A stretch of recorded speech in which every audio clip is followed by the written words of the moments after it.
Assalamualaikum warahmatullahi wabarakatuh. Perkenalkan, nama saya Fitri Astuti, NIM 2017-017070. Saya mahasiswi seminar akuntansi. Akan mempresentasikan hasil kerja saya, yaitu pengaruh kesempatan investasi, kebijakan dividen, dan ukuran perusahaan terhadap nilai perusahaan dengan corporate governance sebagai variabel mediasi, yang akan diolah melalui studi kasus perusahaan yang terdaftar di Bursa Efek Indonesia. Judul saya telah di-ACC pada tanggal 18 November 2019. Yang pertama, saya akan memulai dari perumusan masalah. Rumusan masalah yang akan saya bahas dalam penelitian ini terdapat 4. Yang pertama adalah, apakah terdapat pengaruh kesempatan investasi terhadap nilai perusahaan yang terdaftar di Bursa Efek Indonesia? Yang kedua, apakah terdapat pengaruh kebijakan dividen terhadap nilai perusahaan yang terdaftar di Bursa Efek Indonesia? Yang ketiga, apakah terdapat pengaruh ukuran perusahaan terhadap nilai perusahaan yang terdaftar di Bursa Efek Indonesia? Yang terakhir, apakah corporate governance berpengaruh bagi kesempatan investasi, kebijakan dividen, dan ukuran perusahaan terhadap nilai perusahaan? Yang selanjutnya, batasan masalah. Dalam penelitian ini saya menggunakan 3 variabel independen yang digunakan untuk menguji apakah akan berpengaruh terhadap nilai perusahaan tersebut.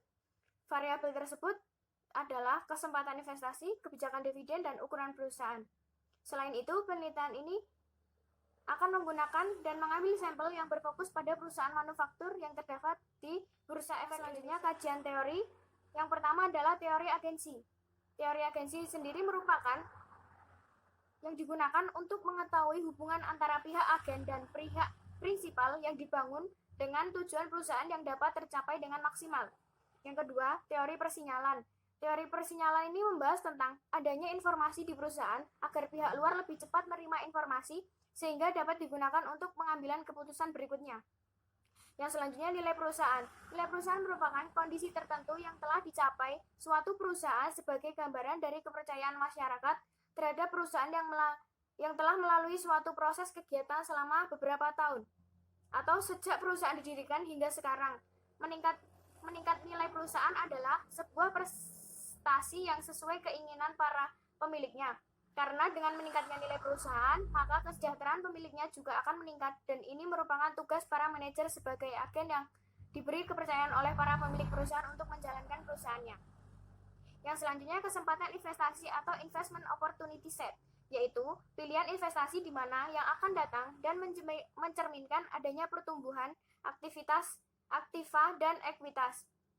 Perusahaan yang berkembang dengan memiliki utang yang lebih kecil, membayar dividen yang lebih rendah, dan membayar kompensasi kepada manajer yang lebih besar. Yang selanjutnya, kebijakan dividen. Kebijakan dividen ini sangat berkaitan dengan rasio pembayaran dividen. Yang dimaksud dengan rasio pembayaran dividen adalah dividen tunai tahunan yang dibagi dalam laba tahunan, atau dividen per lembar saham dibagi dengan laba per lembar saham. Yang terakhir, ukuran perusahaan. Ukuran perusahaan di sini menunjukkan besar kecilnya kekayaan aset yang dimiliki perusahaan. Ukuran perusahaan dapat dinyatakan dalam total aktiva, penjualan, dan kapasitas pasar. Yang selanjutnya, pengembangan hipotesis. Yang pertama, pengaruh kesempatan investasi terhadap nilai perusahaan. Pengaruh ini yang diharapkan kesempatan investasi atau investment opportunity set terhadap nilai perusahaan adalah positif, sehingga berdasarkan penjelasan di atas dapat ditarik hipotesis H1, kesempatan investasi berpengaruh positif terhadap nilai perusahaan. Yang kedua, pengaruh kebijakan dividen terhadap nilai perusahaan. Kebijakan dividen adalah bagian yang tidak terpisahkan dalam keputusan pendanaan perusahaan. Kebijakan dividen sangat berkaitan dengan rasio pembayaran dividen. Hal ini menunjukkan prospek perusahaan semakin bagus, sehingga investor akan tertarik untuk membeli saham dan nilai perusahaan akan meningkat. Berdasarkan penjelasan tersebut, akan ditarik hipotesis sebagai berikut. H2, kebijakan dividen berpengaruh positif terhadap nilai perusahaan. Yang ketiga, pengaruh ukuran perusahaan terhadap nilai perusahaan. Dalam hasil penelitian yang saya dapatkan, ukuran perusahaan mempunyai pengaruh positif signifikan terhadap nilai perusahaan, dengan menunjukkan bahwa ukuran perusahaan akan mempengaruhi nilai perusahaan, sehingga investor akan mempertimbangkan ukuran perusahaan dan membeli saham. Semakin besar ukuran perusahaan, maka semakin dikenal masyarakat, yang artinya semakin mudah mendapatkan informasi yang meningkatkan nilai perusahaan. Berdasarkan penjelasan tersebut, dapat diambil hipotesisnya, yaitu hipotesis 3, ukuran perusahaan berpengaruh positif terhadap nilai perusahaan. Yang terakhir, pengaruh kesempatan investasi, kebijakan dividen, dan ukuran perusahaan terhadap nilai perusahaan dengan corporate government.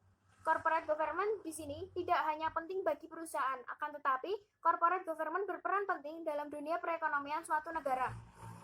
Perusahaan-perusahaan yang ada menjadi tulang punggung perekonomian sebab selain menyerap tenaga kerja, perusahaan menyumbang pajak yang merupakan sumber utama pendapatan negara.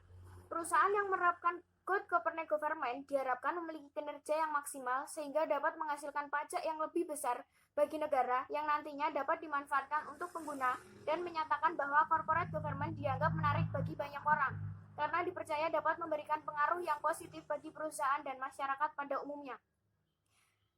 Dengan penjelasan di atas, dapat ditarik hipotesisnya tersebut adalah hipotesis 4, kesempatan investasi, kebijakan dividen, dan ukuran perusahaan terhadap nilai perusahaan sangat berpengaruh positif dengan corporate government. Yang selanjutnya, populasi, sampel, dan teknik pengambilan sampel, sumber dan metode pengumpulan data, dan teknik analisis data. Populasi dalam penelitian ini dapat dijelaskan sebagai sekumpulan atau sekelompok orang, peristiwa atau suatu yang menarik minat peneliti untuk melakukan penelitian. Populasi dalam penelitian ini adalah seluruh perusahaan yang terdaftar di Bursa Efek Indonesia, khususnya perusahaan manufaktur yang sudah terdaftar di Bursa Efek Indonesia. Alasan penulis melakukan pengamatan dan penelitian pada perusahaan yang terdaftar di Bursa Efek Indonesia adalah karena adanya perbedaan-perbedaan yang menonjol dalam kebijakan maupun kinerja keuangan perusahaan satu dengan perusahaan yang lain.